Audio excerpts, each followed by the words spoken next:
सही भावनाओं से नमस्ते। मैं आप सब बीच में एक भजन लेकर आई हूँ। अपना प्यार दुलार हमारे साथ बनाए रखना। लाइक सब्सक्राइब शेयर जरूर करना। गीत सुनने के बाद कमेंट में जरूर बताना।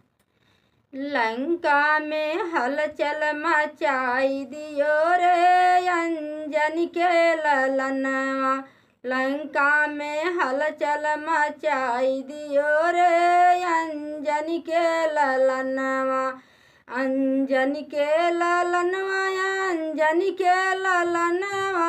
लंका में हलचल मचाई दियो रे अंजनी के ललनवा।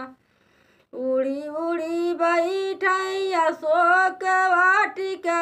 उड़ी उड़ी बैठाई अशोक वाटिका।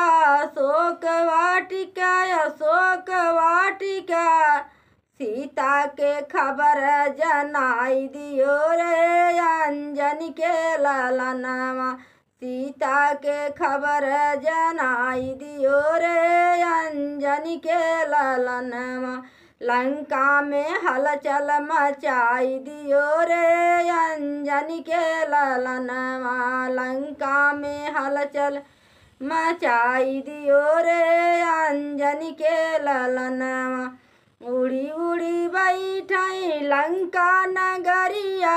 उड़ी उड़ी बैठाई लंका नगरिया। लंका नगरिया हो लंका नगरिया। सोने का लंका जलाई दियो रे अंजनी के ललनवा। सोने का लंका जलाई दियो रे अंजनी के ललनवा। लंका में हलचल मचाई दियो रे अंजनी के ललनवा। सोने का लंका जलाई दियो रे अंजनी के ललनवा।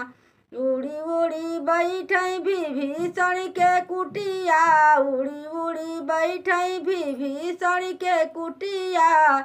विभीषण के कुटिया विभीषण के कुटिया। विभीषण के राज्य दिवाई दियो रे अंजनी के ललनवा। विभीषण के राज्य दिवाई दियो रे अंजनी के ललनवा। लंका में हलचल मचाई दियो रे अंजनी के ललनवा।